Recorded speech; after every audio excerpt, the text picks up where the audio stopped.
From the Convergence Studio in the School of Communication, this is Loyola News Chicago. Hello and welcome to this week's edition of Loyola News Chicago. I'm Ashley Barnes. And I'm Nathan Babin. Here is the latest news. Loyola's food service workers and their desire to unionize has encouraged faculty members to take a stance and get involved. Marissa Haybloom reports. Faculty are showing support by reaching out to both the workers and the community. And that's it. I get a grill. As Loyola's food workers prepare meals for students, they say they are mistreated on the job through unfair hours, financial hardship, belittlement, and disrespect. Philosophy professor David Ingram, who is a faculty supporter of these employees' efforts to unionize, say workers have a good reason to do so. I think there was one woman who was Latina who had a child who had to go to the hospital, and she wanted to be with her child, and Aramark refused to alter her hours to make it easier for her to be by her son's bedside. Ingram is one of more than 100 faculty members that have signed a petition in support of the unionization after hearing from workers about their working conditions. These faculty members believe that community support is vital to these workers' success and feel a responsibility to help them. I think it's important for people to stand by people who are oppressed, and the idea is that, solidarity is important. Without solidarity, we're isolated from other people. So far, more than 75% of workers have signed a petition to form a union, and negotiations with Aramark are ongoing. Loyola University just happens to be the only university in Chicago whose food workers are not unionized.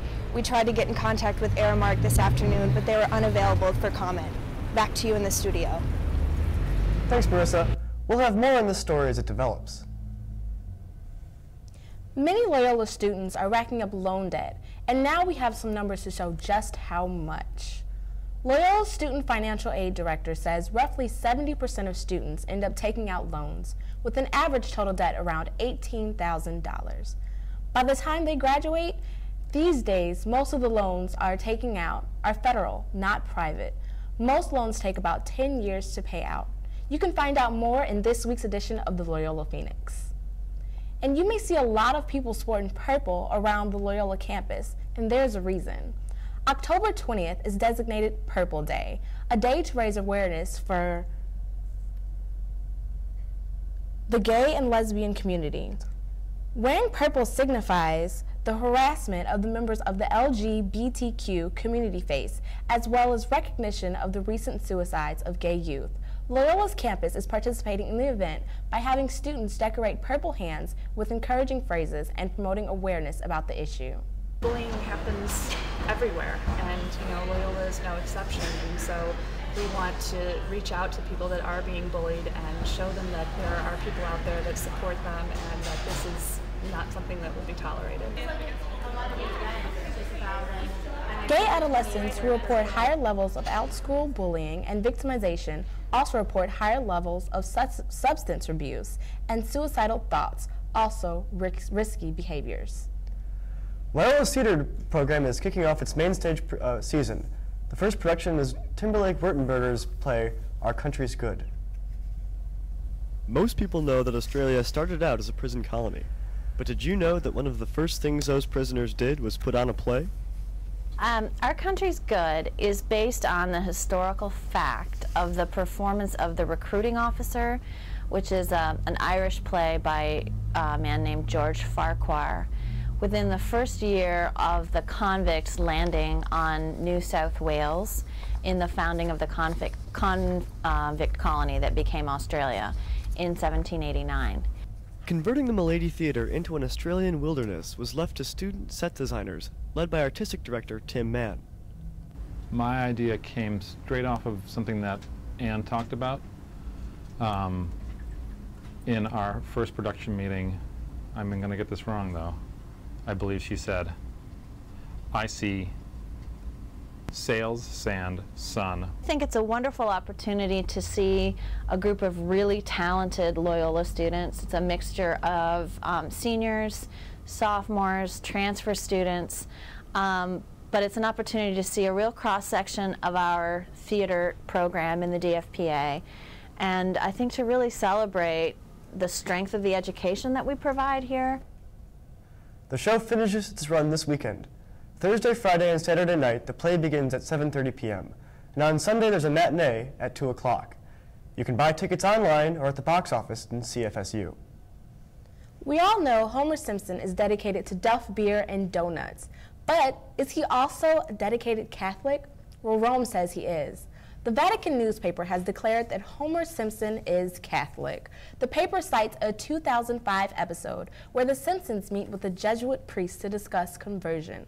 The producers of The Simpsons disagree, saying that the discussion was just that, a discussion, and the Vatican may have gone too far in its analysis of the show's satire. Stay tuned. Coming up, we'll show you how Loyola is helping to stop bicycle theft. And also, you'll find out about a pseudo drug you can find legally in stores, but not for long.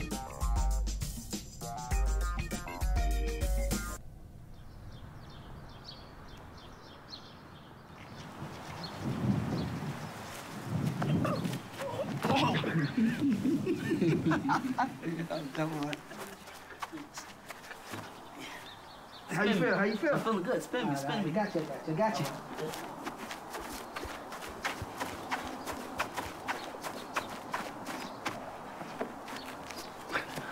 Oh, goodness. Oh. I got no pulse, so losing. Shocking. Drives it road all the time. Just had a few drinks. Just can't be happening. Are we clear? Clear. We're just buzzed. Just buzzed? You didn't tell us that, sir. You're right. This isn't happening. You'll be fine.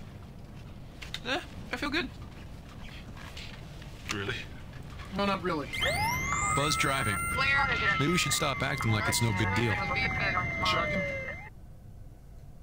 Welcome back. Loyola wants to put a lock on bicycle thieves because bicycle thefts are one of the most common crimes committed at Loyola, and we are not immune. Campus Safety says the majority of bicycles that are stolen from campus are not properly secured. With this in mind, Campus Safety has created a program to allow students to buy the U-style lock for a reduced price of $20. The Water Tower campus, we found many bikes already using the U-style locks. When properly used, these locks can dramatically decrease the risk of bicycle theft.